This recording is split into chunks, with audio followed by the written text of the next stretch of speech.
ॐ सहनाववतु सहनौ भुनक्तु सह वीर्यं करवावहै तेजस्विना अधीतमस्तु मा विद्विषावहैः।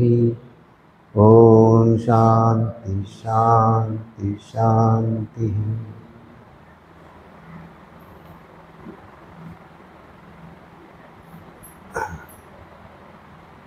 ஸ்ரீ ரமண மகரிஷி அங்கே இருக்கார். திருவண்ணாமலை சுவாமி.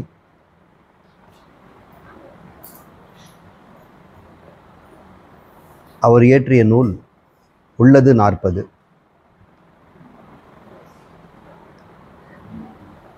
இந்த நூல் எழுதியதற்கு ஒரு கதை இருக்குது.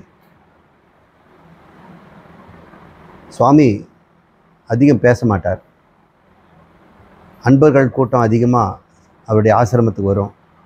இப்போ இருக்கிற ஆசிரமம் இல்லை, முன்ன இருந்த ஆசிரமம் ஒரு ஓலை கொட்டகையாக இருந்தது. அந்த இடத்த இன்னும் அப்படியே தான் வச்சுருக்குறாங்க. சுவாமி அப்போ ஒரு கட்டில் தான் இருப்பார்.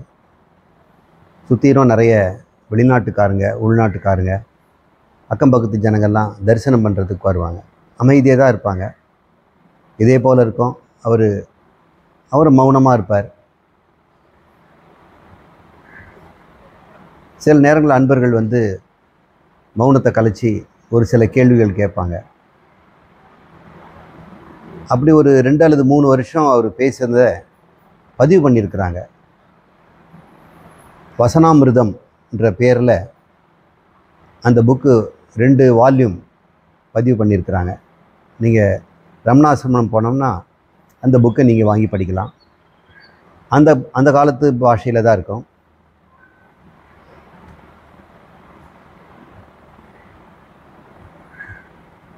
அப்போது நெருங்கிய நண்பர்களாக, சீடர்களாக முருகனார் என்பவர் வந்தார். காவியகண்ட கணபதி என்பவரும் வந்து சேர்ந்தார்.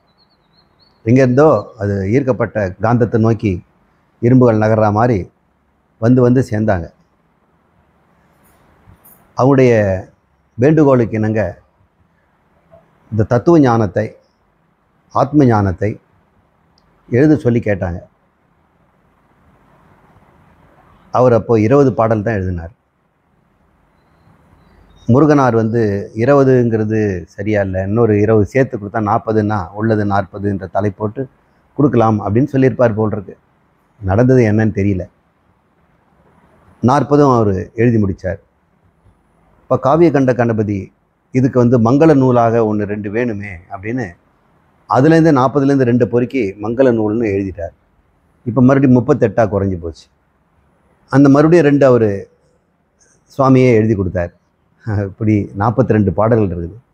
2 மங்களங்களும் 40, உள்ளது 40. அதன் பிறகு அனுபந்தம் அப்படின்னு இன்னொரு 40 வெண்பாக்களை எழுதி கொடுத்துருக்கிறார். அவர் எழுதினாரா, மற்றவங்களாம் கூடி எழுதினாங்களா அப்படிங்கிறது நமக்கு தெரியாது. இப்போ நூல் வடிவில் நம்மக்கிட்ட இருக்கிறது உள்ளது 40ம் அதனுடைய அனுபந்தம் 40ம் இருக்கிறது. நம்ம அனுபந்தத்தை விட்டு உள்ளது 40 மட்டும் பார்ப்போம். இந்த உள்ளது 40க்குள்ளே என்ன தான் இருக்குது, 40 பாடலில் என்ன சொல்ல வந்திருக்கார்? தத்துவ ஞானத்தை சொல்கிறார், மெய்ப்பொருளை பற்றி சொல்கிறார், கடவுளை பற்றி சொல்கிறார். 40 பாடலில் கடவுளை பற்றி சொல்கிறார். கடவுள் அப்படின்னா என்ன அர்த்தம்? நமக்கு ராமன், கிருஷ்ணன், நாராயணன், சிவன், கணபதி அப்படின்னு எத்தனை பேரில் வேணால் நம்ம சொல்லலாம். இன்னும் நம்மக்கிட்ட இல்லாத தயானந்த சரஸ்வதி போன்றவர்களெல்லாம் பிரம்மமாக தான் இருக்கிறாங்க, கடவுளாக தான் இருக்கிறாங்க. இப்போ அவங்களுக்கு சரீரம் இல்லை, ஒரு தனிப்பட்ட நபராக அவர் இல்லை. ஏற்கனவே இருக்க கடவுள் தான் இருக்கிறாரு, கடவுளோட அவர் கலந்துட்டாருன்னு சொல்ல முடியாது. இப்போ கடவுளுக்கு ஏற்கனவே நிறைய பேர், இப்போ இன்னொரு பேரும் சேர்த்துக்கலாம், தயானந்த சரஸ்வதி அப்படின்னு கூப்பிட்டுக்கலாம். நீங்களும் இந்த பிரம்மஞானத்தினால பிரம்மஞானி ஆகி ஜீவன் முக்தனாகி இந்த உடம்பை நீங்கள் நீக்கின பிறகு விதேக முக்தின்னு சொல்லுவாங்க. உடம்பு இருக்கிற வரைக்கும் ஜீவன் முக்தி, உடம்பு நீங்கின வரை விதேக முக்தி. அந்த சமயத்தில் இந்த தேகம் இருக்காது, ஆனால் நீங்கள் இருப்பீங்க. என்னவா இருப்பீங்க? பிரம்மமாக இருப்பீங்க, கடவுளாக இருப்பீங்க. இப்போ தேகம் இருக்கும்போது நீ கடவுளாக இல்லையா? ஆனால் தேகமாக இருக்கும் பொழுதும் நாம் எல்லாரும் கடவுள் தான். ஆனால் நமக்கு தேகம் நான் என்கின்ற அழியாத ஒரு அறிவு நம்மக்கிட்ட இருக்குது. அது சரீரத்தில் இருந்தால் தான் கிடைக்கும். அகங்காரம் சரீரம் இல்லாமல் இருக்காது. உலகம் இல்லாத அகங்காரமும் இருக்காது. உலகம் வேணும். உலகத்தை அறியும் போது தான் அதுக்கு அகங்காரம்னு பேர்.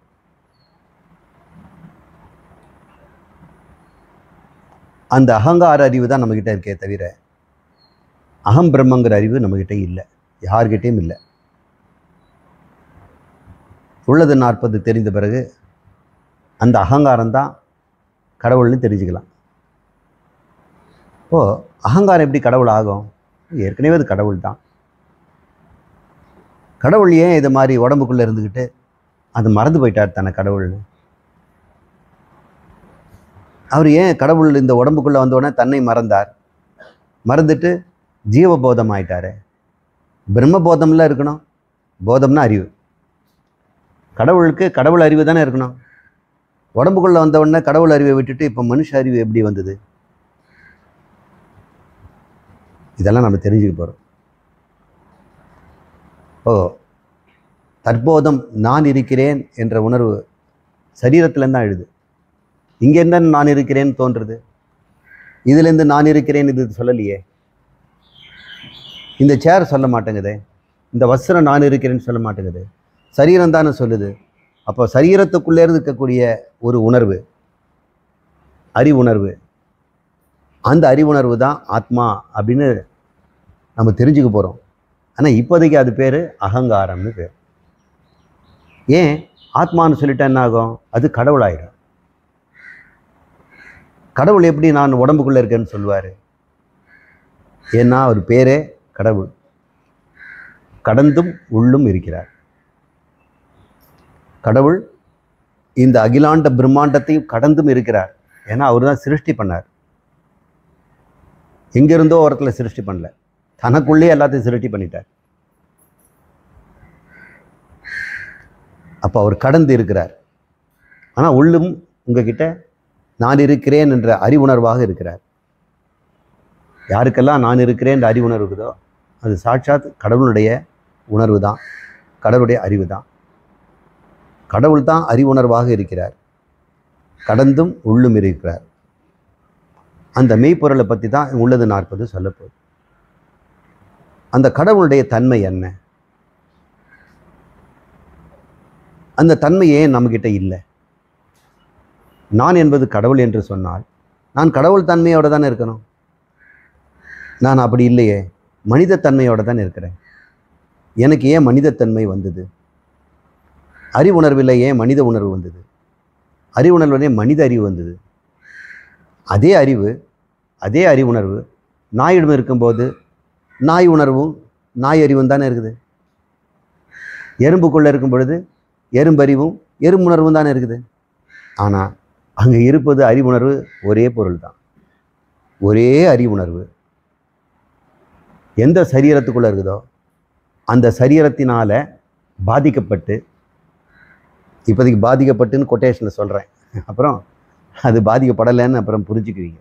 தற்போதைக்கு அது பாதிக்கப்பட்டதுனால உபாதி அப்படின்னு பேர் இருக்கும். பாதிப்பை ஏற்படுத்தினா அது பேர் உபாதி. இந்த அறிவுணர்வு இங்கே இருக்கிற காற்றை தான் சைக்கிள்குள்ளே போயிட்டோம்னா சைக்கிள் டயர் டியூப் ஆகிடுது, சைக்கிளுடைய சக்கரம் அளவாகிடுது. காருக்குள்ளே அடிச்சோன்னா சாக்கரம் காற்று மட்டும் தான் உள்ளே இருக்குது. அப்போ அதுக்குண்டான அந்த காற்றுக்கு வேண்டியது ஒரு லாரியை தூக்குற அளவுக்கு அதுக்கு சக்தி வந்துடுது. லாரி டயரில், சைக்கிள் டயரில் அதே காற்று தான் இருக்குது. இப்போ சைக்கிளில் மட்டும்தான் தூக்குது. அதுக்கு மேலே கொண்டு போய் ஏறி வச்சோம்னா அது வெடிச்சிடுது. காற்று ஒன்று தான், ஒரே காற்று. எந்த டியூப்பில் இருக்குது, எந்த டயரில் இருக்குது, எந்த சக்கரத்தில் இருக்குதுங்கிற மாதிரி அதனுடைய சுமையை இருக்கிற தகுதியும் மாறுது இல்லையா? அதுபோல் அந்த கடவுள் சரீரமே இல்லாதவர், தனக்குன்னு சரீரம் தேவைப்படாதவர், உடம்பே தேவைப்படாதவர், உடம்பு தோறும் இருக்கிறார். ஏன்னா அவர் இருந்தாக வேணும். ஏன்னா எங்கும் இருப்பவர் ஆச்சு. அவர் ஏன் உள்ளே வந்தாரெல்லாம் கேட்கக்கூடாது. வீடை கட்டிட்டு எப்படி ஆகாயம் உள்ளே வந்ததுன்னு கேட்க முடியுமா? ஆகாயத்தான் வீடே கட்டியிருக்கிறேன். ஆகாயம் அப்புறம் வீடு கட்டின பிறகு இடம் உண்டாக்குவோமான்னு இல்லை. இடம் எப்பவுமே இருக்குது. இப்போ கடவுள் எங்கேயுமே இருக்கிறார். இங்கே ஒரு சரீரம் முளைச்சதுன்னா, அம்மா வயிற்றுலேருந்து ஒரு சரீரம் வந்ததுன்னா அதுக்குள்ளே இருப்பார். ஏன்னா அவர் இல்லாத இடம் இல்லை. அப்போது அவர் எங்கும் இருக்கின்றவர், சரீரத்துக்குள்ளும் இருக்கிறார். அவர் எங்கும் இருக்கவர் எப்படிப்பட்டவர்? அறிவுணர்வு மாத்திரம் இருப்பவர். கேவல பிரஜானம். கேவல பிரஜானம். பிரஜானம்னாலே போதும். கேவலம் நான் சும்மா சொல்கிறேன், என்ன சாஸ்திரங்களை சொல்லக்கூடாது. பிரஜானம் பிரம்மம்.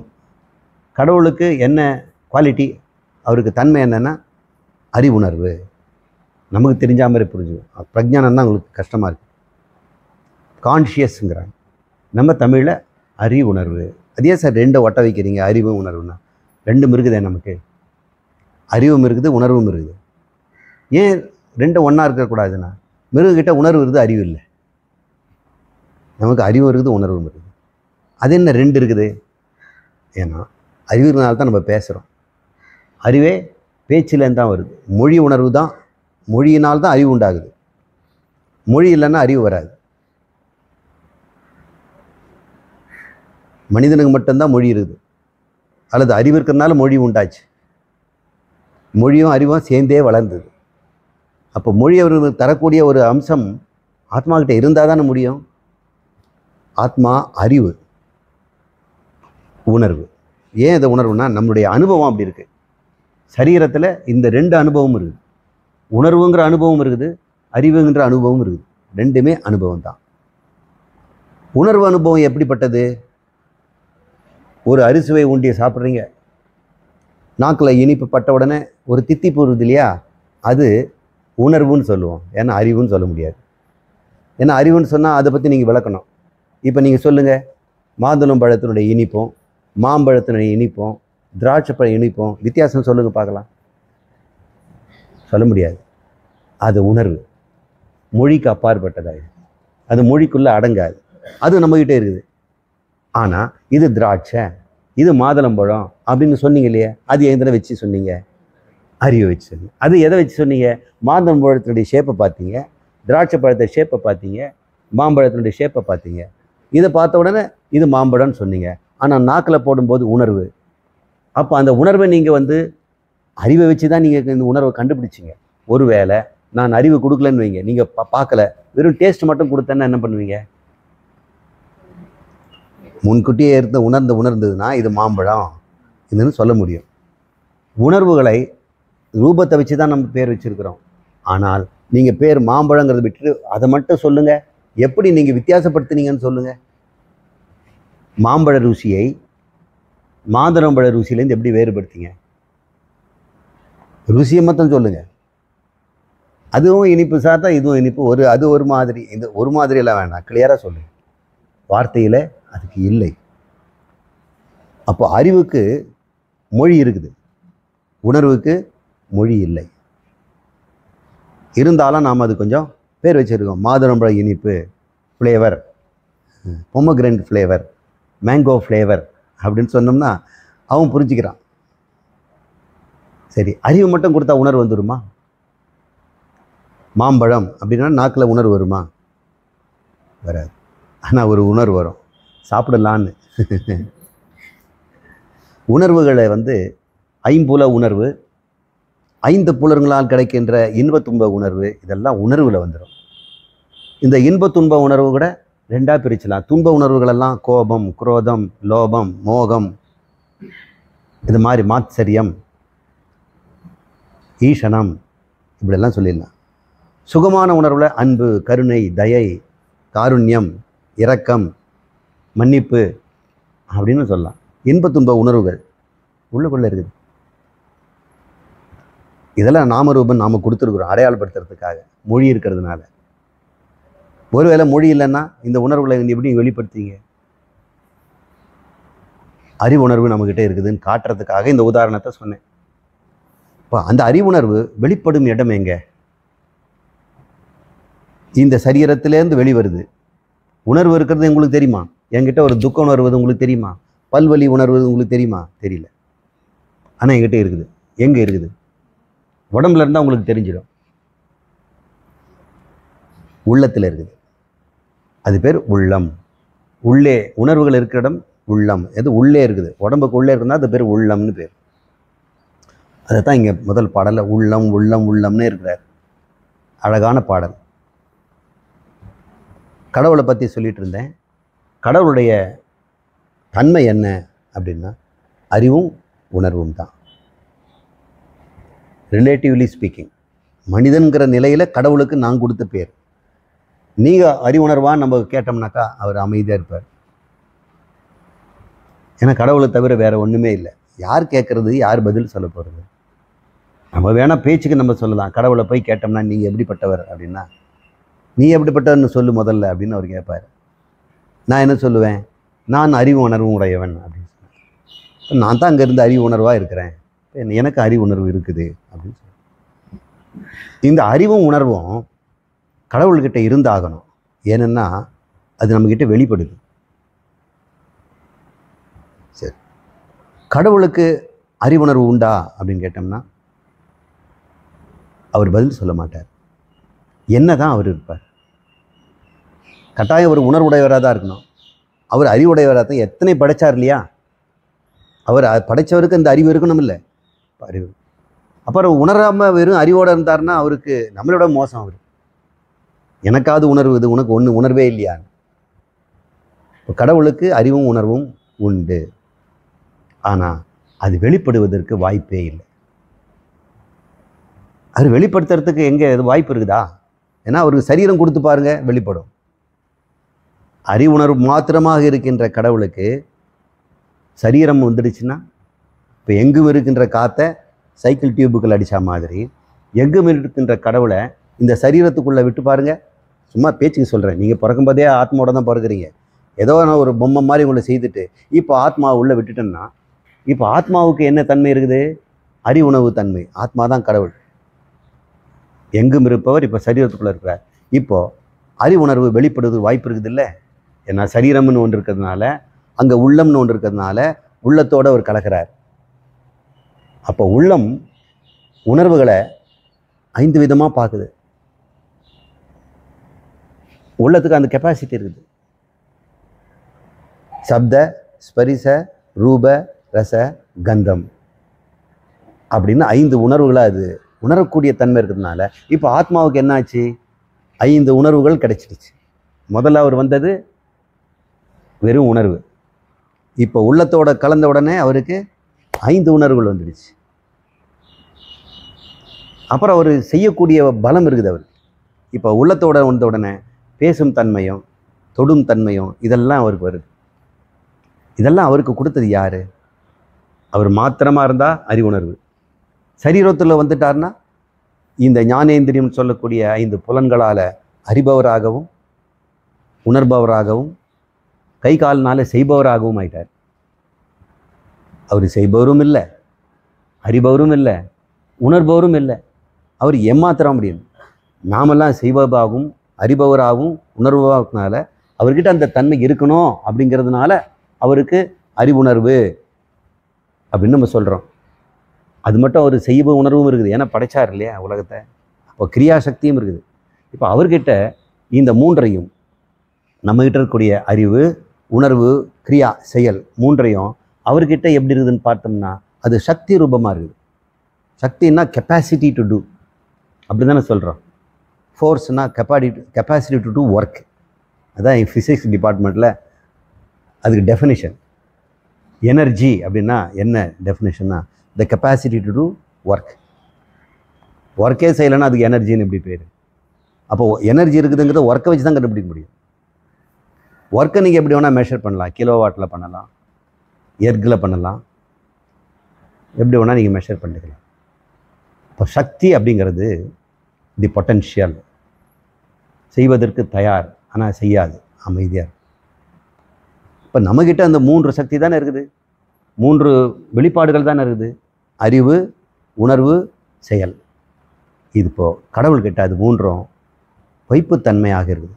அதை அறிவை வந்து ஞான சக்தி, செய்கின்ற தன்மையை கிரியாசக்தி, உணர்கின்றதை வந்து இச்சா சக்தி அப்படின்னு. இப்போ கடவுளிடம் அது எப்படி இருக்குது? ஞான கிரியா இச்சா சக்தியாக இருக்குது. அப்போ அவன் ஞான கிரியா இச்சா சக்தி இருக்கிறவர் சரீரம் இல்லாதனால அவர்கிட்ட இருக்குதா இல்லைன்னு நமக்கு தெரியல.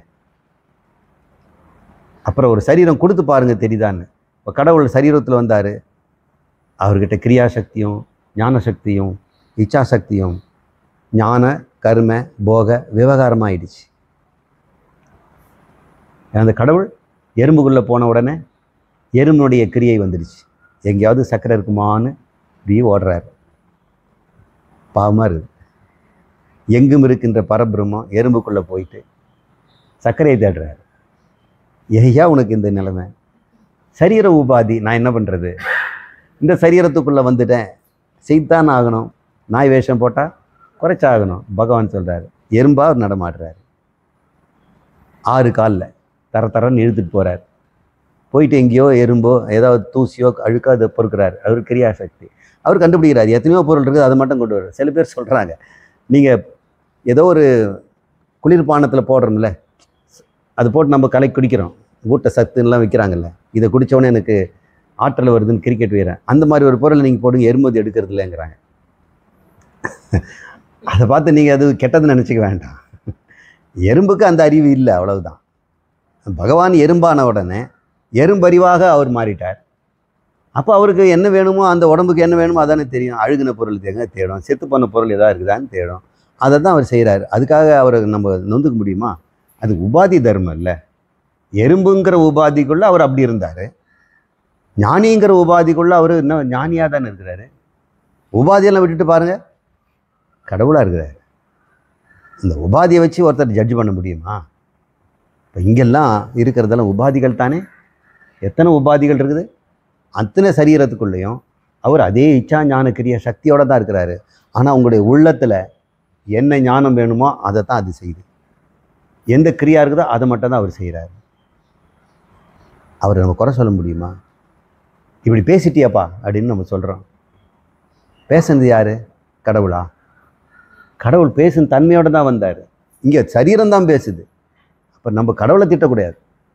அவர் எப்போவுமே சுத்தமாக இருக்கிறார், சக்தியாக இருக்கிறார். இப்போ சுத்தமான ஒரு பேட்டரி எடுத்து, ஒரு செல் எடுத்து துன்பம் தருகிற பொருளுக்குள்ளும் போடலாம்ல. ஒரு கருவி கொல்லக்கூடியது, அதுக்குள்ளேயும் போடலாமில்ல. எலக்ட்ரிக் கன் வச்சுங்களேன், இங்கே இங்கே கழுத்தில் வச்சோன்னே அப்படி ஒரு ஹை வோல்டேஜ் கொடுத்தோன்னே மயக்கம் போட்டு விழுந்துடுறாங்க. சினிமாலெல்லாம் மயக்கம் போடுறத தானே யூஸ் பண்ணுறாங்க. போலீஸ் எல்லாம் கூட ஒரு கன்று ஷூட் பண்ணுவாங்க, அதில் ஊசி வரும். அந்த ஊசி குத்தின உடனே கன்னுலேருந்து ஹை வோல்டேஜில் போகும். அப்போ அந்த வோல்டேஜை கொடுக்குறது யார்? பேட்ரி தானே. அதில் அது துன்பம் விளைவிக்குது. ஏன்னா உபாதி அது மாதிரி இருக்குது. அதுவே இன்பம் தரக்கூடிய பொருளுக்குள்ளே இன்பமும் தரலாம் இல்லை. இதை ஃபேனுக்குள்ளே போட்டால் காற்று வீசுது. அப்போ நம்ம பேட்டரி நம்ம குறை சொல்ல முடியுமா? அது இன்ப துன்பத்துக்கு அப்பாற்பட்டதானே, தர்ம அதர்முக்கு அப்பாற்பட்டதானே. இப்போ நீங்கள்லாம் சொல்லுங்கள், உங்கள் அறிவுணர்வு உங்களுதா கடவுளுதா? 2 பேர் தான் கூட்டுக்களவா நீங்கள். கடவுள் மட்டும் இச்சா ஞான கிரியா சக்தியோடு இருக்கிறார். ஆனால் அவரே இந்த சரீர உபாதிக்குள்ளே வந்த உடனே கர்ம ஞான போக விவகாரி ஆகிடுறார். விவகாரமே இல்லாதவன் விவகாரத்தில் மாட்டிட்டான் பாருங்கள். எறும்பு விவகாரத்தில் மாட்டிட்டு மிதிப்படுறார். யாராவது ஷூ காலோட வந்தால் அது நடுங்கிது போகுது. பகவானே இப்படி ஒரு உலகத்தில் என்னை ஏன் படைச்ச? அப்படி இப்போ தான் பிறந்தான் என் குழந்தை, அப்படி போனால் அவனை மிதிச்சுட்டு போயிட்டான். அந்த அம்மாங்கெல்லாம் அந்த எறும்பு தூக்கிட்டு போகுதுங்க. பாவமாக இருக்கு. பிறந்து 2 நாள் தான் ஆச்சு. அதுக்குள்ளேயும் அவர் துன்பப்படுறார்.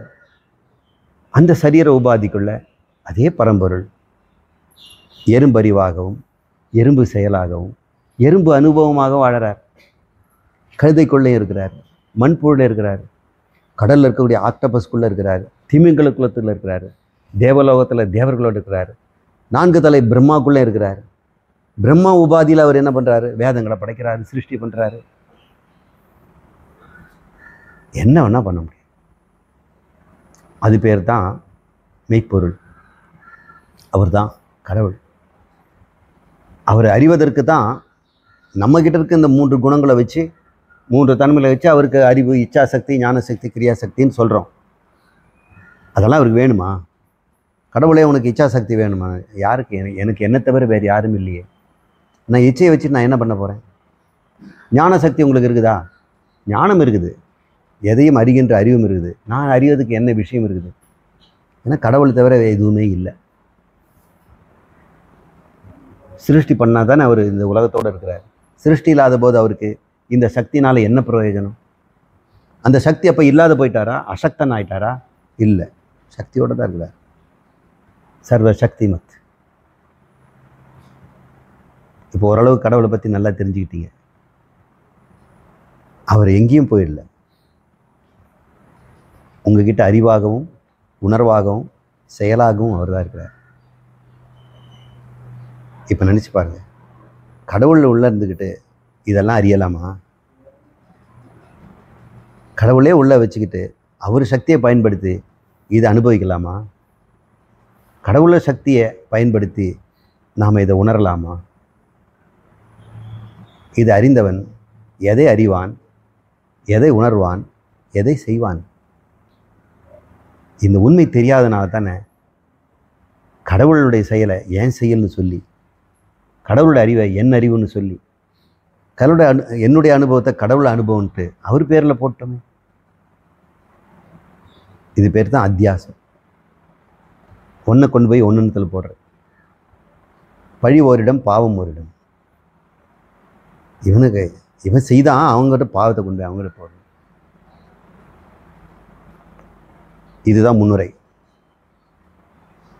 கடவுளை பற்றி ஒரு புரிதலை நம்ம உண்டாக்கிட்டோம். எல்லாரும் சொல்கிறாங்க கடவுள் எங்கே இருக்கிறனா, எல்லாருக்குள்ளேயும் இருக்கிறார். எல்லாருக்குள்ளேயும் எங்கே இருக்கிறாரு? எப்படி இருக்கிறார்? உங்களுக்குள்ள ஒன்று இருக்குதுன்னு உங்களுக்கு தெரியும் இல்லை? அனாட்டமி டிபார்ட்மெண்ட்டில் உடம்பை வெட்டி பார்க்குறோம்ல. இப்போ கடவுள் யாரும் கண்டுபிடிக்கலையே. வெட்டி பார்த்தேன் சார் ஆட்டாப்சியில், எல்லாம் இருக்குது, கடவுளை தான் காணும். ஆனால் இவன் தான் சொல்லிட்டு இருந்தான் எனக்குள்ளே கடவுள் இருக்கிறாருன்னு. கடவுள் தான் அறிவுணர்வாக இருந்தார். இப்போ உடம்பு இருக்குது, அவர் காணுமே. இந்த அறிவுணர்வு எங்கே போச்சு? கடவுளுடைய அறிவுணர்வு உடம்புல வெளிப்படணும்னா அது முதல்ல உள்ளத்தோட கலக்கணும். உள்ளந்தான் இந்த இச்சா, கிரியா, ஞானம் என்று சொல்லக்கூடிய 3 சக்திகளையும் மாற்றி அறிவாகவும் உணர்வாகவும் செயலாகவும் கன்வெர்ட் பண்ணுறவர், டிரான்ஸ்ஃபார்மர். உள்ளம் உள்ளம் கலக்காமல் இருந்தாருன்னா பிரம்மம் எப்படி இருக்கும்? இச்சா, ஞான, சக்தி, கிரியா அது மட்டும் இருக்கும். அது கூட அதுக்கு தேவையில்லை. சுத்த சைதன்யமாக, ஆனந்தமாக, திருப்தியாக அது பாட்டிட்டு இருக்குது. ஆனால் அதுக்கிட்ட இந்த 3 சக்தியும் மறைஞ்சிருக்கு. அது பேர் அவ்வியக்தம் அப்படின்னு பேர். வெளிப்படாமல் அவர்கிட்ட இருக்குது. அது வியக்தமாக நான் என்ன பண்ணணும்? ஒரு சரீரம் வேணும். உங்ககிட்ட அந்த சக்தி இருக்குதா அப்படின்னு கேட்டேன். சரீரம் கொடுங்க, நான் செய்து காட்டுறேன். கடவுளே உனக்கு அறிவு இருக்குதா? உடம்பு கூட நான் காட்டுறேன். ஏன் இப்போ காட்டேன்? என்கிட்ட அறிவு இருந்து உனக்கு எப்படி நான் காட்ட முடியும்? உடம்பு இருந்ததுன்னா பேனை பிடிச்சி எழுதி காட்டுவேன், அறிவை காட்டுவேன். அப்போ கடவுள் தன்னுடைய அறிவை காட்டுறதுக்கு தான் அந்த உடம்பு எடுத்துக்கிட்டார். கடவுள் தன்னை உணர்வை இருக்கிறத காட்டுறதுக்கு தான் உங்களுக்கு நாக்கும் கண்ணியும் கொடுத்தார். இப்போ அவருக்கு அதெல்லாம் வேணுமான்னா அவருக்கு வேண்டியதில்லை. அப்புறம் எதுக்கு இதெல்லாம் பண்ணார்? அந்த கேள்வியை நம்ம கேட்கக்கூடாது. ஏன்னா எல்லாமே அனாதி. இந்த இச்சா, ஞான, கிரிய சக்தி அனாதி, கடவுள் அனாதி, இந்த சரீரங்களும் அனாதி, உள்ளமும் அனாதி. உடல், உள்ளம், அந்த உள்ளத்தில் நிரம்பியிருப்பது இந்த கடவுள் அப்படின்னு புரிஞ்சுக்குங்க இப்போதைக்கு. இப்போ நம்ம உள்ளது 40க்கு போகும். படிப்படியாக நாம் பார்க்க போகின்ற உள்ளது 40 சாதாரண நூல் கிடையாது. இது பகவத் விஷயமோ இல்லை அது ராமாயண மகாபாரதம் பற்றி சுவாரஸ்யமான கதையோ கிடையாது. ரொம்ப ரொம்ப டீப் அனாலிசிஸ், மீமாம்சம் பண்ணணும் ஒவ்வொரு சொல்லையும். பகவான் ரமணரை நாம் எந்த கணக்கில் வைக்கிறதுன்னு தெரியல. வியாசரா, சங்கரரா, தட்சிணாமூர்த்தியா? எல்லாருமே கடைஞ்சி எடுத்து ஒன்றா போட்டாக்கா அவர் ரமணர். அவர் அத்தியாரோபம் இல்லாமல் எல்லாத்தையும் அபவாதம் பண்ணுறார். அவருடைய பேச்சில் சாதாரண மக்களுடைய உரையாடல் சொற்களே இல்லை. கடைந்தெடுத்த வேதாந்த ஞானத்தில் பழுத்த பழம் என்ன சொல்லுமோ அதை தான் அவர் சொல்கிறார். அதனால தான் ரொம்ப காலமாக இந்த உள்ளது 40 நான் பொதும்ப இடத்துல விளக்காமலே இருந்தேன். போத அளவுக்கு இந்த ஞானம் உங்களுக்கெல்லாம் ஸ்திரமானதுனால, வேதாந்த சொற்கள்லாம் பழக்கமானதுனால இப்போ நம்ம அதை பேசலாம்.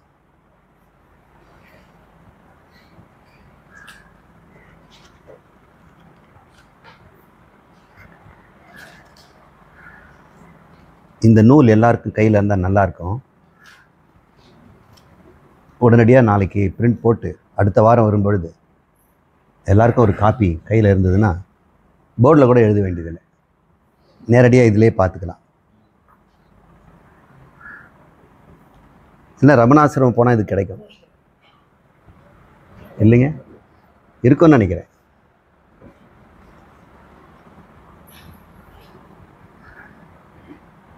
முதல் மங்கள வேண்பா. உள்ளதல உள்ள உணர்வு உள்ளதோ உள்ள பொருள் உள்ளலற உள்ளத்தே உள்ளதால் உள்ளமெனும் உள்ள பொருள் உள்ளலெவன் உள்ளத்தே உள்ளபடி உள்ளதே உள்ளல் உணர். ஒரே சொல் தான் திரும்ப திரும்ப உள்ளல் உள்ளல் உள்ளம் உள்ளம். அந்த இடத்துக்கு தகுந்த மாதிரி இந்த பொருள் மாறும். இப்போ நான் என்னுடைய பொழிப்புரையை மட்டும் சொல்கிறேன், அதனால் நீங்கள் முழுசு புரிஞ்சுக்கலாம். உள்ள பொருள் என்பது இங்கே கடவுள். அந்த கடவுள் எப்படிப்பட்டவர்? இச்சா ஞான கிரியை. அவர்கிட்ட அளவற்ற அனந்த ஞானம், அளவற்ற சக்தி, கிரியாசக்தி, அளவற்ற உணர்வு, அறிவு உணர்வு நம்ம பிரித்து பார்த்துக்கிட்டோம். இந்த மூன்றும் அவரிடம் ஒருங்கே இருக்கிறது. அந்த மூன்றும் இருக்கின்றத உள்ள பொருள் அப்படின்னு இங்கே எடுத்துக்கணும். அது ஒன்று தான் உள்ள பொருள். அவர் கடவுள் அவர் மட்டும்தான் இருக்கிறார். இங்கே ஏதாவது இருக்குதுன்னு சொன்னால் அவர் தான் இருக்கிறார். அது எப்படி சார் ஏதாவது இருக்குதுன்னா அவர் தான் இருக்கிறாருன்னு சொல்கிறீங்க? அதுக்கு நான் இப்போ சொல்கிறேன். உள்ள பொருள் என்பது இங்கே யாரை குறிக்குது? கடவுளை குறிக்கிறது. அந்த உள்ள பொருள் இல்லாமல் உள்ளதலது, அந்த முதல் சொல் உள்ளதலது, அந்த கடவுள் என்பவர் மட்டும் இல்லைன்னா, அவருடைய உணர்வும் அறிவும் செயலும் சக்தியும் இல்லைன்னா, உள்ளதலது அப்படின்னா அவர் இல்லாவிட்டால், கடவுள் இல்லாவிட்டால்னு அர்த்தம். உள்ள உணர்வு உள்ளதோ? உங்களுக்கெல்லாம் உள்ள உணர்வு இருக்குமா? உங்ககிட்ட இருக்க உள்ளத்தில் இருக்கக்கூடிய இந்த உணர்வுன்னு சொல்லக்கூடிய அறிவு உணர்வு செயல் மூன்றும் இருக்குமா அப்படின்னு ஒரே அடி அடிச்சிட்டார் ரமணர். அப்படின்னா என்ன அர்த்தம்? அவர் தான் நீங்கன்னு அர்த்தம். உள்ள பொருள் இல்லாமல் உள்ளத்திலே உணர்வு இருக்குமா? இவ்வளோ நேரம் பேசினதை ஒரு லைன் அடிச்சிட்டார். அதான் ரமணர். இப்போ அது எப்படி நம்ம புரிஞ்சுக்கிறது? உள்ள பொருள் இல்லாமல் உள்ளத்திலே உணர்வு இருக்க முடியுமா? இருக்காதுன்னு அர்த்தம். அப்படின்னா உன்னிடம் இருக்கின்ற உணர்வு யாருது? கடவுளுடையது தான். சாட்சாத் பகவான் தான் இங்கே இருக்கிறார். உணர்வு இருக்குதா கிள்ளி பார்த்தீங்கன்னாக்கா ஆன்னு கத்துனீங்கன்னா கடவுள் தான் கத்தினார். கடவுள் ஏன் இது மாதிரிலாம் கத்துறாருன்னா அது உபாதியில் இருக்கிறார். அந்த மெஷினுக்குள்ளே அப்படி இருந்தால் அப்படி தான் சத்தம் போடுவார் அவர். அது மெஷின் சத்தமாக கடவுள் சத்தமா? நீங்களே யோசனை பண்ணி பாருங்கள். மெஷின் சத்தம் தான் அது. அவரென்றி உணர்வே கிடையாது, அவரென்றி செயலே கிடையாது, அவரென்றி அறிவே கிடையாது. இருக்கின்ற ஒரே பொருள் அவர் ஒருத்தர் தான். அவருக்கு மட்டும்தான் என்டையர் ப்ரொப்ரைட்டரி சொந்தம். அவருக்கு மட்டும்தான் அந்த ஞானம், அவருக்கு தான் உணர்வு, அவர் தான் அறிவு. இங்கே இருக்கின்ற எல்லா அறிவும் எல்லா செயலும் எல்லா உணர்வும் அவரது தான். விதவிதமாக அவர் தெரிகிறார். இந்த உண்மை தெரிந்தவனுக்கு இந்த விதவிதமாக இருக்கக்கூடிய உணர்வுகளெல்லாம் விட்டுட்டு, விதவிதமாக இருக்கக்கூடிய அறிவெல்லாம் விட்டுட்டு, விதவிதமாக இருக்கின்ற செயலெல்லாம் விட்டுட்டு அறிவு உணர்வு செயல் மட்டும் பார்ப்பான். அவன் கண்ணுக்கு கடவுள் தெரிவார். இது தெரியாதவன் கண்ணுக்கு உடம்புகள் தான் தெரியும். திருடன் கட்டி அவர் தான் இருக்கிறார், அந்த உபாதியில் இருக்கிறார், அந்த உள்ளத்தில் இருக்கிறார். அப்போ குற்றம் யார் செய்தார்? உள்ளமா கடவுளா? தண்டனை யாருக்கு?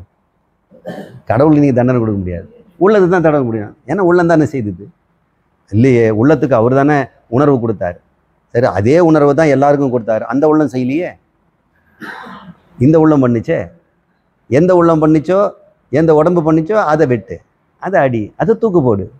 கடவுளுக்கு ஒரு கஷ்டமும் கிடையாது. பகவான் இப்படியெல்லாம் பண்ணலாமா? நான் ஒன்றும் பண்ணலையப்பா. உள்ளத்தை நீ அப்படியே பண்ணி வச்ச, உன் உள்ளத்தை அப்படி கெடுத்து வச்ச. நீங்கள் தானே உள்ளே இருந்தீங்க, சொல்லியிருக்கலாம் இல்லை? நான் என்ன சொல்லியிருக்கணும்னு நினச்சேன்? கடவுள் தான் நான் இருக்கிறேன்னு சொல்லியிருக்கணும் இல்லை? அதுதான்டா குரு சொல்கிறாரு. அவர்கிட்ட நீ போக மாட்டியா? நான் உள்ளே இருந்துட்டு நான் தான் கடவுள்னு உங்களுக்கு சொல்லியிருந்தேன்னா நான் எதுக்கு சிருஷ்டி பண்ணணும்? சிருஷ்டி பற்றி எல்லா உள்ளத்துக்குள்ளும் போயிட்டு கடவுள் வந்திருக்கிறேன் அப்படின்னு பராக் பராக் ப்ளீஸ் நோட் ஐ ஆம் இன்சைட் யூ அப்படின்னு சொல்லியிருந்தாருன்னா எறும்பு ஞானியாக இருக்கும், மண்புழு ஞானியாக இருக்கும், மனிதன் ஞானி. அப்புறம் எல்லாம் ஞானியாக இருந்தால் என்ன பண்ணுவோம்? சரீர பேதமே இல்லையே, இங்கே உணர்வு பேதமே இல்லையே, இங்கே சம்சாரமே இல்லையே, எல்லாம் மோட்சத்தில் இருக்கிறாங்களே. அப்போ சிருஷ்டின்னு என்ன பேர்? அதுக்கு சிருஷ்டின்னே பேர் இல்லை, அது மரணம்.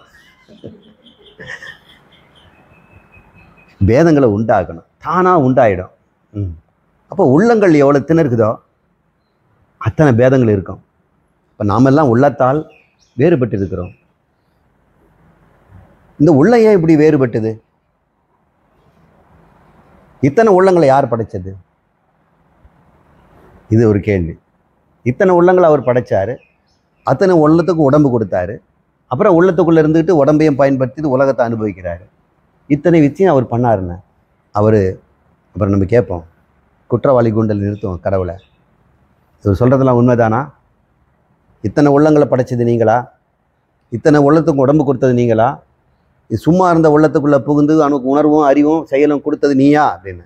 நானே தான். நீ தான் இந்த குற்றத்தெல்லாம் செய்தியா? நான் செய்யலை, எனக்கு புரியல. ஒரு விளக்கு கொண்டு வாங்கங்கிற. விளக்குன்னா தீபம். கோர்ட்டார் ஜட்ஜை கூப்பிட்றார், கடவுள் சாட்சி கொண்டு இருக்கிறார். நீதிபதி அவர்களே, அந்த விளக்கை தொடுங்கள். தொட்டார், சுடுது. யார் சுட்டது உங்களை? விளக்கு.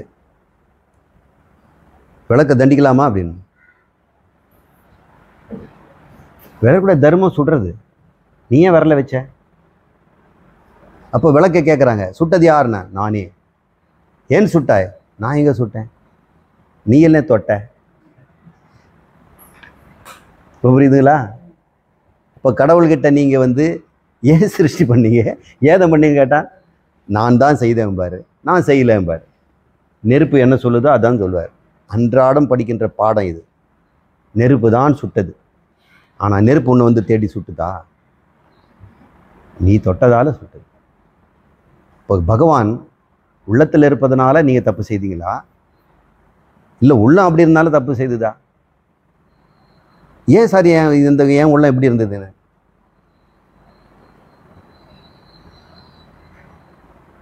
இறந்தபோது இருந்த உள்ளம் இன்று வந்தது அப்படின்னு ஒரு பாட்டு. இறந்தபோது இருந்த உள்ளம் இன்று வந்ததடா. போன பிறவியில் இறந்த எந்த உள்ளமோ அது இந்த பிறவியில் பிறந்து அதே உள்ளத்தோடு இருக்குது. சரீரம் தான் மாறி இருக்குது. அந்த உள்ளம் இந்த உடம்புக்குள்ள வந்துடுச்சு. இந்த சரீரம் செத்து போன பிறகு இந்த உள்ளம் மறுபடியும் இன்னொரு சரீரத்துக்கு போகுது. உள்ளம் தான் நாம. உள்ளம் ஏன் இருக்குது? சரீரத்தினாலும் உலகத்தினாலும் அது மாறிக்கிட்டே இருக்குது. இந்த உள்ளமே குழந்தையிலேருந்து எத்தனை தடவை மாறி இருக்குது. இன்னைக்கு இன்னைக்கு இந்த லெக்சர் கேட்டு முடிச்ச பிறகு உங்கள் உள்ளம் பழைய மாதிரி இருக்குமா? மாறிடுச்சே. அப்போ உள்ளம் மாறி என்னவா மாறப்போகுது கடைசியா? இந்த உள்ளம். சாட்சாத் இந்த உள்ளத்தில் வெளிப்படுறது யார்? இச்சா ஞான கிரியா. அது உங்ககிட்ட என்ன இருக்குது? ஞான கர்ம போகமாக இருக்குது. இந்த ஞான கர்ம போகத்தை இந்த உள்ளம் எப்படி செய்தால் அது இறைவன் செயலாக இருக்கும், எப்படி செய்தால் அது ஜீவ செயலாக இருக்கும். அதில் நீங்கள் வித்தியாசம் கண்டுபிடிச்சிங்கன்னா இப்பொழுதே இக்கணமே நீங்கள் கடவுள்தான். அதே சக்தி உங்கள் இந்த சரீரத்தில் உள்ளத்தில் வெளிப்படும். எப்படி வெளிப்படும்? இப்போ அவர் கேட்குறார், இந்த பாடல் அவர் என்ன சொல்கிறாரு? இந்த உள்ளது அல்லாது, உள்ளதுன்னு சொல்லக்கூடிய ஒரே குவாலிட்டி யாருக்கு? பகவானுக்கு தான். அவர் எப்படிப்பட்டவர்? இச்சா ஞான கிரியா. இந்த லெக்சர் நான் இச்சா ஞான கிரியான்னு சொல்கிறேன் இல்லையா, இன்னொரு தடவை நீங்கள் கேட்டிங்கன்னா அது வேறு பேர் சொல்லுவேன். அது வேறு லெக்சர், அதுக்கு இன்னும் வேறு பேர். அது பிரகிருதியும் பிரதானம்னு சொல்லுவேன், மாயாசக்தின்னு சொல்லுவேன், அவ்யக்தம்னு சொல்லுவேன். இடத்துக்கு ஏற்ற மாதிரி இந்த வேதாந்தத்தில் சொற்கள் மாறும். இன்றைக்கி நாம் இறைவனிடம் இருக்கின்ற ஒரு சக்தி அப்படின்னு பண்ணோம். அவர் யாருன்னா இந்த மூன்றும் உடையவரானா கிடையாது. இந்த மூன்றுக்கும் அப்பாற்பட்டவர். இந்த மூன்றும் வெளிப்படும், வெளிப்படாமல் இருக்கலாம். இந்த இருந்தால் தான் கடவுளா? ஒரு ஞான சக்தி இல்லைன்னா கடவுள் இல்லையா? கிரியாசக்தி இல்லைன்னா கடவுள் இல்லையா? அல்லது இந்த இச்சா சக்தி இல்லைன்னா கடவுள்? அது இல்லாமலும் இருப்பார். அது என்ன அப்படி இருப்பார்? இதெல்லாம் அவரை நம்பி இருக்குது, அவர் இதை நம்பி இல்லைன்னு அர்த்தம். நீங்களும் அறிதல் தொழில் இல்லாமல் இருக்கலாம் இல்லை? புத்தகம் படிக்காமல் இருப்பீங்கன்னா அறிதல் தொழில் இல்லை. செய்தல் தொழில் இல்லாமல் இருப்பீங்களே அமைதியா. உணர்தல் தொழில் இல்லாமல் இருப்பீங்கள்ல, இருக்கிறீங்கல்ல. அப்போ நீங்கள் இல்லாமல் போயிட்டீங்களா? அறிந்தால், உணர்ந்தால், செய்தால் தான் நீங்கள் இருக்கிறீங்களா? அப்போது ஒரு அடிஷன் குவாலிஃபிகேஷன் தானே. அப்போ கடவுள் யாருன்னு கேட்டோம்னா, நம்ம புரிஞ்சுக்கிறதுக்காக இச்சா ஞான கிரிய உடையவர் அப்படின்னு நம்ம பேருக்கு சொல்கிறோம். அப்படியா? எப்பொழுதுமே அப்படி தான் இருப்பாராங்க தம்பி. உனக்காக அவர் சொன்னேன். அவர் யாருன்னு அவரை கேட்டிங்கன்னு சொன்னால், அது என்னது என்கிட்ட இச்சா சக்தி ஞான சக்தி யார் சொன்னாங்க? அது மாதிரிலாம் ஒன்றும் இல்லை. எனக்கு இச்சையும் இல்லை, செயலும் இல்லை, எந்த அறிந்து துடைக்க வேண்டிய அவசியமும் எனக்கு இல்லை. நான் இரண்டற்ற அத்விதீய பிரம்மம் அப்படின்னு சொல்லுவார். கொஞ்சம் கொஞ்சமாக உங்களுக்கு புரியும். ஏன்னா நம்ம என்ன நினைக்கிறோம், இந்த குணங்களையே ஏன் சொரூபமாக வச்சுக்கூடாதுன்னு ஒரு தம்பி கேள்வி கேட்டிருக்கிறார் சுரேஷ்ஜி. ஆனந்தம்ங்கிறது கடவுளுடைய சொரூபங்கிறீங்க. இந்த மற்றதெல்லாம் குணங்கள், சத்துவ ரஜஸ் தமசெல்லாம் அவருடைய குணங்கள்ங்கிறீங்களே. நான் சொல்கிறேன், அந்த குணமே அவருடைய தன்மையாக இருக்கலாம் இல்லை, அவருடைய சொரூபமாக இருக்கலாம் இல்லை. ஏன் அதை சகுனம்ங்கிறீங்க? அதுவே அவருடைய தன்மையாக இருக்கலாம் இல்லை அப்படின்னு அவர் கேட்குறார். எது இருந்தால் எது இருக்குங்கிற கேள்வி ஒன்று வருது இல்லையா? அப்போ நான் கேட்குறேன், இந்த 3 குணம் இருந்தால் தான் கடவுள் இருப்பாரா? குணம் இல்லாமலும் இருப்பார். ஆனால் குணங்கள் கடவுள் இல்லாமல் இருக்குமா? முடியாது இல்லையா? அப்போது இதுதான் அன்வய வித்திரேகம்னு நம்ம படிப்போம். இப்போ அந்த லெக்சருக்கு நம்ம போக வேண்டாம். இது பப்ளிக் லெக்சர். இதில் நம்ம என்ன புரிஞ்சுக்க போகிறோம்? கடவுள் தான் உள்ள பொருள். அவருடைய தன்மைகள் இப்போதைக்கு நம்ம பேசுகிறது இச்சா ஞான கிரியா. இந்த 3ம் அவர் வெளிப்படும் இடம் உள்ளங்கள். எல்லார் உள்ளத்திலையும் அவர் இருந்து கொண்டு அறிவாகவும் உணர்வாகவும் செயலாகவும் மேனிஃபெஸ்ட் ஆகிறார், வெளிப்படுகிறார். அந்த உபாதி தர்மத்துக்கு ஏற்ற மாதிரி அந்த வெளிப்பாடுகள் மாறுகிறது. திருடனம் இருந்த உபாதி தர்மத்தினால அவர் திருட்டு தொழிலை செய்கிறார். அப்புறம் அவரை தண்டிக்கிறோம்னா நீங்கள் தண்டிச்சுங்க. எந்த உள்ளம் செய்ததோ அந்த உள்ளம்தான். உள்ளத்தில் நல்ல உள்ளம் உறங்காது என்பது வல்லவன் வகுத்ததடா. அது ஏன் உறங்காதுன்னு? உள்ளத்தில் ஒரு உள்ளம் இருக்குது, அது உறங்குவது இல்லை. இந்த உள்ளம் உறங்கும், உன்னுடைய உள்ளம் உறங்கிடும். இதுக்கு அறிவும் உண்டு, அறியாமையும் உண்டு. அது அறிவும் அறியாமும் அற்றது. இது உறங்கிடும் ராக்கத்தில். நீண்ட இந்த அறியாமைங்கிற உறக்கத்தில் அது கிடக்கும். அறிவுன்னு வந்துடுச்சுன்னா நனவு கனவுன்னு 2 ஆகிடும். இந்த நீங்கள் சொல்லக்கூடிய அந்த உள்ளம், அது அகங்காரம்னு பேர், அகந்தைன்னு பேர், உள்ளம்னு பேர். இந்த உள்ளம் ஆழ்ந்த உறக்கத்தில் இருக்கும் பொழுது எந்த விவகாரமும் இல்லை. ஆனால் அதுக்கு 2 விவகாரம், கனவு நனவுன்னு. கனவும் நனவு வந்ததுன்னா அறிவு அறியாமை இருக்கும். தூக்கத்தில் அறியாமை மட்டும் இருக்குது. அறியாமையோ யாருக்கு இருக்குது? உள்ளத்துக்கு இருக்குது. இந்த உள்ளத்தில் இருப்பவர் யாரு? ஒளிர்ந்து கொண்டிருப்பது, உள்ளத்துக்குள்ளே ஒளிர்ந்து கொண்டிருப்பது யாரு? கடவுள். அவருக்கு அறியாமல் இருக்குதான்னா இல்லை. அவர் உள்ளத்தில் இருந்தாருன்னா அறியாத ஒரு மாதிரி ஆயிடுவார். உபாதி. அறியாமை எங்கேருந்து வருது? உபாதி தர்மம். உபாதிங்கிறது என்ன? இந்த உள்ளம். உள்ளம் எதனால் ஆகப்பட்டது? இப்போதைக்கு நம்ம அதை பற்றி பேச வேண்டாம். உங்களுக்கெல்லாம் உள்ளம் இருக்குதுன்னு மட்டும் ஒத்துக்குங்க. உங்களுக்கு இருக்கிற மாதிரி தான் எல்லா ஜீவராசிக்கும் உள்ளம் இருக்கிறது.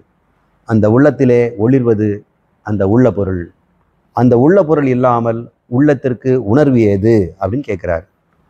உளதலது உள்ளதலது உள்ள பொருளை ஆகிய அந்த கடவுள் இல்லாமல் உள்ள உணர்வு உள்ளதோ? உள்ளத்திற்கு உணர்வு இருக்கிறதா? என்ன ஒன்று மட்டும் எடுத்துக்கிட்டார். அறிவு கிரியாவை நம்ம சேர்த்துக்குவோம்.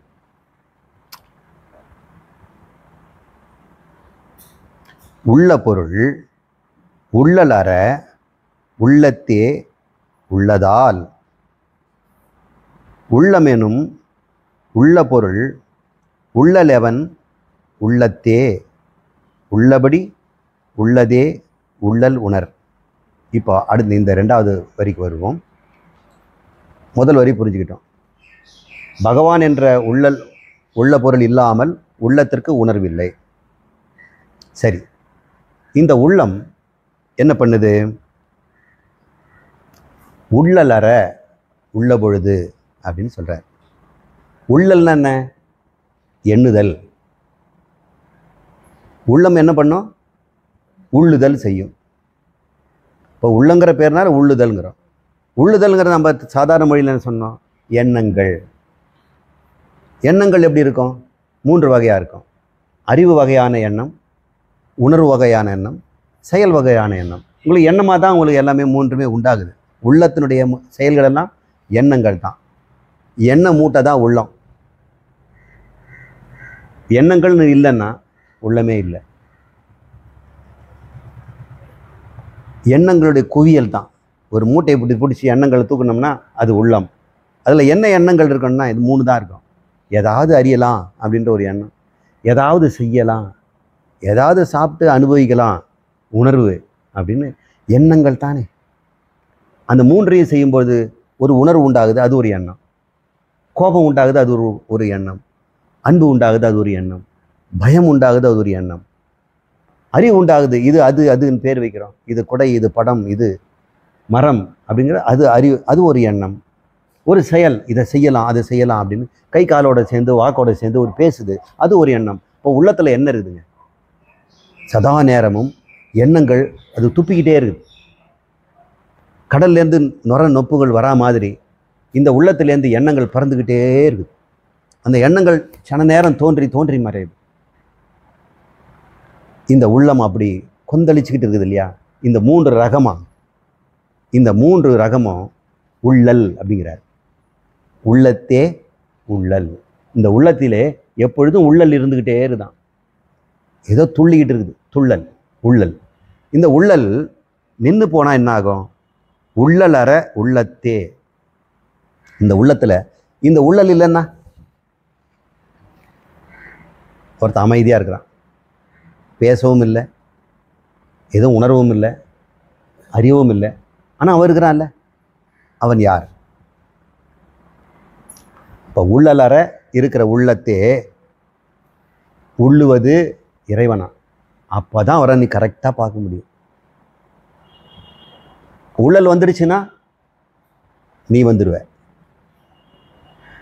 உள்ளல் அடங்கிடுச்சுன்னா பகவான் இருப்பார்.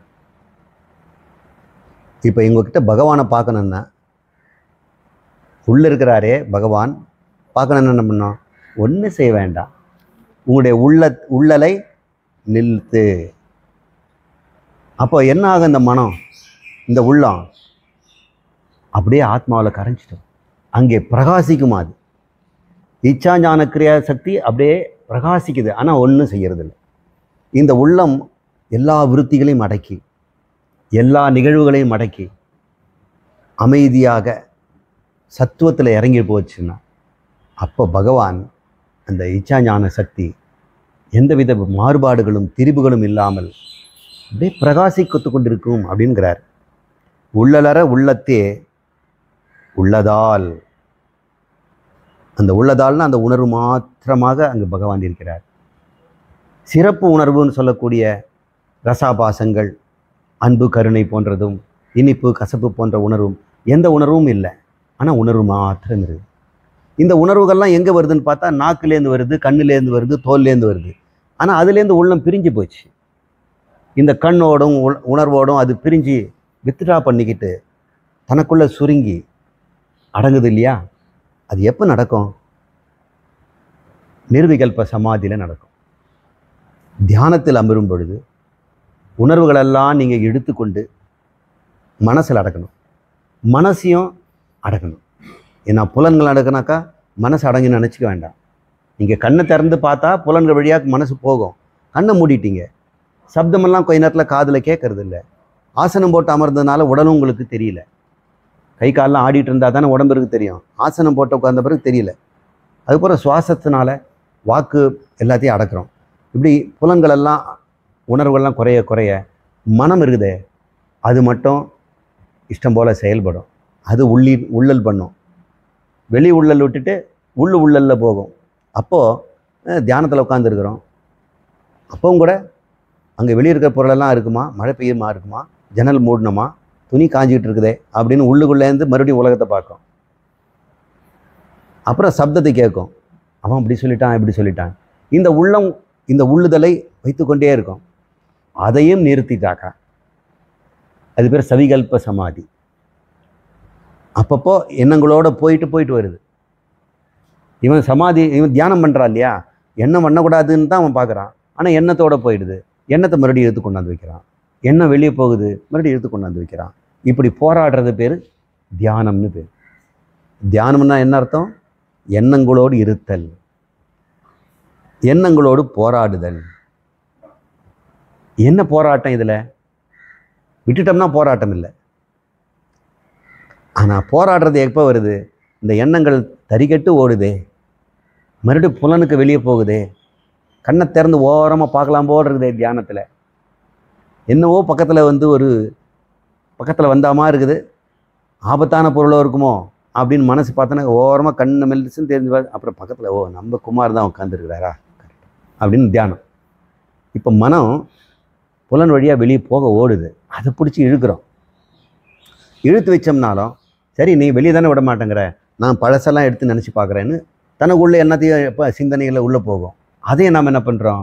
அது விஜாதிய விருத்தி, சஜாதிய விருத்திக்கு வா, நான் பகவானை பற்றி எண்ணிக்கிட்டு இருக்கிறேன் அப்படின்னு அவனை பிடிச்சி ஒரு எண்ணத்தில் கொண்டு போய் விடுறோம்.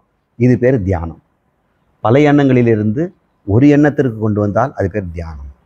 எண்ணமற்ற நிலை வந்துருச்சுன்னா சமாதி. அந்த சமாதியிலும் நான் எண்ணமற்று இருக்கிறேன் அப்படின்ற உணர்வு மட்டும் இருக்கும் இல்லையா, அது சவிகல்ப சமாதி. அந்த உணர்வும் போயிடுச்சுன்னு வைங்க. அப்போ இந்த உள்ளத்துக்கு ஏதாவது விவகாரம் இருக்குதா, உள்ளுதல் இருக்குதா? அந்த உள்ளலற உள்ளத்தே உள்ளதால் அப்படி உள்ளத்தில் போய் அப்போ உள்ள பொருளில் போய் மாட்டிடுச்சு. அப்போது இந்த அந்தக்கரணம் அல்லது உள்ளம் என்பதில் எந்த செயல்பாடும் இல்லை, எந்த விருத்திகளும் இல்லை. ஆனால் இருக்குது. எப்படி இருக்குது?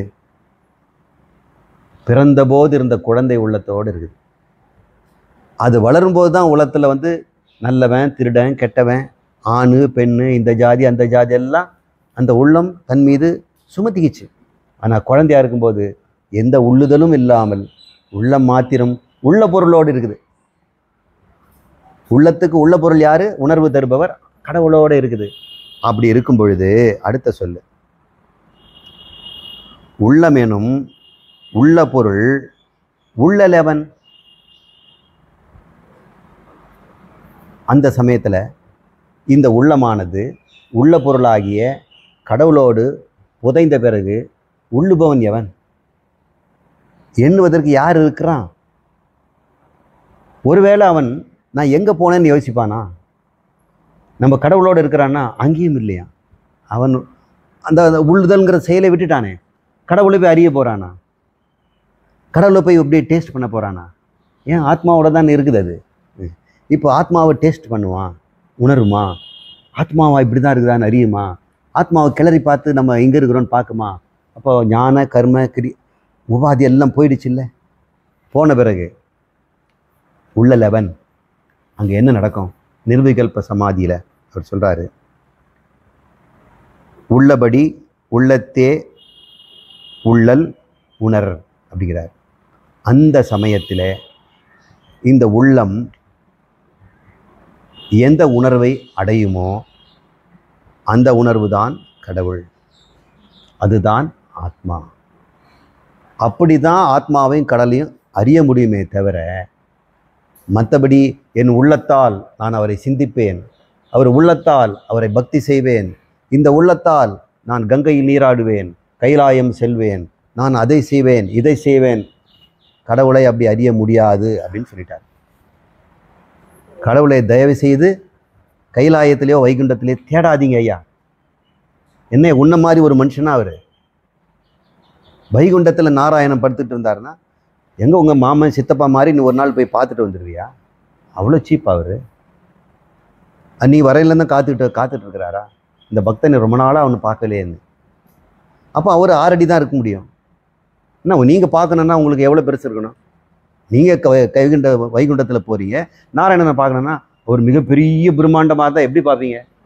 நம்ம திருச்சியிலே நம்ம இந்த ஸ்ரீரங்கத்திலே அவர் பார்க்க முடியல. தலை ஒரு இடத்துல, வயிறு ஒரு இடத்துல, கால் ஒரு இடத்துல இருக்குது. ஒரு நாள் ஒரு முறையும் காட்ட மாட்டேங்கிறாங்க. 3த்தையும் பார்த்தவன் யார்? இன்றைக்கி பாத தரிசனங்கிறாங்க. ஒரு நாள் உந்தி கமலத்தில் பிரம்மாவை தான் காட்டுறாங்க. இன்னொரு தலையை பார்க்குறான். யார் தோல் கண்டார்? தோலையை கண்டார். யார் முழுதும் கண்டார்? அப்போ நாராயணன் ஒருவேளை வைகுண்டத்தில் இருந்தார்னா அங்கே எத்தனையோ பெரிய நித்திய சூரியெல்லாம் உட்காந்துட்டு இருக்கிறாங்க. நீங்கள் இப்போ தான் வைகுண்ட பதவி போயிட்டு அங்கே இருக்கிறீங்க, கடைசியில் உட்காந்துருக்கீங்க. பைனாக்குலர் வச்சு தான் பார்க்கணும் அவரை. எவ்வளோ நேரம் பார்ப்பீங்க வைகுண்டத்தில்? உங்கள் மாமா சித்தப்பா மாதிரி தான் தலை எப்படி இருக்குது, கிரீடம் எப்படி இருக்குது, மாலை எப்படி இருக்குது, கால் எப்படி இருக்குது, லட்சுமி எப்படி உட்காந்துருக்குறாங்க, இதெல்லாம் பார்த்துட்டு இருப்பீங்களா? பக்கத்தில் யார் இருக்கான்னு பார்ப்பீங்க. உங்கள் புத்தி அங்கேயும் போகும். நீங்கள் தானே போனீங்க வைகுண்டத்துக்கு, உங்கள் உள்ளம் தானே போச்சு. உங்கள் உள்ளம் என்ன பண்ணோம்? இவன் எதுக்கு இங்கே வந்தான்?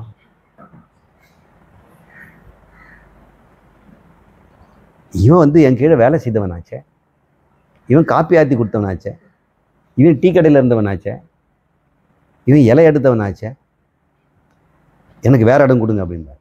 இங்கே பாருப்பான், கைலாயத்தில் இந்த வைகுண்டத்தில் ரிசர்வேஷன்லாம் கிடையாது, இருக்க இடத்துல உட்காரு அப்படின்னு தான் சொல்லுவாங்க. அப்படியெல்லாம் பார்க்க முடியாதுங்கிறார். இது வெறும் கற்பனை. அப்படி ஒரு லோகம் இருக்குதா? ஒருவேளை இருந்ததுன்னா அது ஒரு சம்சாரம். இந்த லோகத்தை விட்டு அந்த லோகத்தை போனால் இந்த சம்சாரி அங்கே தான் இருக்கிறான். சம்சாரி எப்பவும் சம்சாரி தான். அவனை கொண்டு போய் சொர்க்கலோகத்தில் விட்டாலும் அங்கேயும் முணுமுணுப்பான், அங்கேயும் திட்டுவான். இவ்வளவு தானா? எனக்கு இவ்வளோ கடைசியா? அவனை எதுக்கு முன்னாடி போட்டீங்க? எனக்கு இந்த ட்ரெஸ் பத்தாது, இப்படியே தான் சொல்லுவான். உள்ளந்தான் இந்த உள்ள விவகாரங்கள் பகவானுக்குள்ளே தான் இருக்குது. அது பகவான் சாட்சாத் அங்கே அறிவுணர்வாக இஸ் ஜஸ்ட் ஒரு நியந்தா அப்படியே பார்த்துட்டு இருக்கார். அவர் உங்களுக்கு திருத்தலாம் மாட்டார். நான் பகவான் இருக்கிறேன்னு சொன்னார்னா அவர் சொன்னால் மட்டும் உனக்கு புரிய போதா? என்னைக்காவது ஆத்மா சொல்லி நீங்கள் கேட்டிருக்கிறீங்களா? உள்ளம் சொல்லி தான் நீங்கள் கேட்டிருக்கீங்க. ஆத்மா உங்களுக்கு இருக்கு இல்லைன்னு நினச்சிட்டு இருக்கிறோம். கடவுள் தான் உள்ளே இருக்கான்னு தெரியாமல் தான் இருக்கிறோம். ஒருவேளை அந்த கடவுளே சொன்னார்னா கூட அது என்கிட்ட தான் வருதுன்னு நான் நினச்சிட்டு இருக்கேன். ஏன் உள்ளத்தில் கடவுள் ஆத்மாவாக இருந்து கொண்டு உள்ளத்துக்குள்ள எதுவும் உபதேசம் பண்ணாலும் உங்களுக்கு தெரியாது. வெளியே நின்று சொன்னாலும் உங்களுக்கு தெரியாது. முருகரே நிற்கிறாரு வைங்க மயிலோட, என்ன பண்ணுவீங்க? ஏதோ ட்ராமாவில் வந்துட்டார் பொழுது. பங்குனி உத்திரம் இந்த சமயத்தில் வேஷம் போட்டு வந்திருக்கிறார் பொழுது. அப்படி நில்லுப்பா, இங்கே அவசரமாக நாங்கள் பூஜை பண்ணிக்கிட்டு இருக்கிறோம். அப்படி வேஷம் கட்டினவனை கொஞ்சம் வெளியே உட்கார சொல்லுங்கள், நாங்கள் வேலுக்கு பூஜை பண்ணுறோம். டே நான் தான் முருகன் வந்திருக்கு தெரியுது எல்லாம், உட்காரு, பந்தியில் போடும்போது வா அப்படின்பாங்க. தயவுசெய்து கடவுள் எல்லாம் ஒரு உருவத்தோடு வருவாருன்னு நினச்சிக்காதீங்க, ஒரு உருவத்தோடு இருப்பாருன்னு நினச்சிக்காதீங்க. ஒரு உருவம்னு வந்துடுச்சு வச்சக்கா அவருக்கும் முதுகு அரிக்கும், அப்புறம் சொரிஞ்சிக்கணும். எவ்வளோ நேரம் அவனுக்காக அப்படியே படுத்துட்டு இருப்பார். நீங்களாம் போவீங்க, இரவும் பகலும் அவர் படுத்துக்கிட்டு இருக்கணும், அந்தமும் காலை அமைக்கிட்டு இருக்கணும். இதெல்லாம் புராணத்தில் குழந்தைக்காக சொல்லப்பட்ட கதைகள். நான் கேலி பண்ணுறதா நினச்சிக்க வேண்டாம். கடவுள் எப்படி இருக்குது ரமணர் சொல்கிறத நான் சொல்கிறேன். ஒருவேளை என்னை கொண்டு போய் பக்தி சேனலில் பேசணுன்னாக்கா அப்படியே கதையை மாற்றி வைகுண்டத்து உங்களை எல்லாரும் கொண்டு போவார். ஆனால் உண்மையை சொல்ல வந்திருக்கிறேன் நான். பகவான் உண்மை சொல்ல வந்திருக்கிறார். உள்ளது 40. இந்த 40ல் உள்ளதை சொல்கிறார். மறுபடியும் இந்த பாடலை பாடுவோம். இறைவனை பார்க்க வேண்டுமென்றால் உள்ளபடி உள்ளத்தே உள்ளல் உணர் அப்படின்னு சொல்கிறார். உள்ளுவதெல்லாம் நிறுத்திவிட்டு ஞான கர்ம போக விவகாரங்களை விட்டுவிட்டு உன் மனதை தூய்மைப்படுது. இது தூய்மைங்கிறது தான், வேற என்ன இருக்குது? கெட்டு போகிறதே இந்த நாளாக அறிஞ்சதால் கெட்டோம், செய்ததால் கெட்டோம், உணர்ந்ததால் கெட்டோம். கேடெல்லாம் இதுலேருந்து தான் வருது. ஆனால் நீயோ கேடிலியப்பன், ஒரு கேடும் இல்லாதவன். இந்த செயலால் தான் வந்தது, இந்த தொழிலால் தான் வந்து ஞான தொழில், கர்ம தொழில், இந்த உணர்வு தொழில்.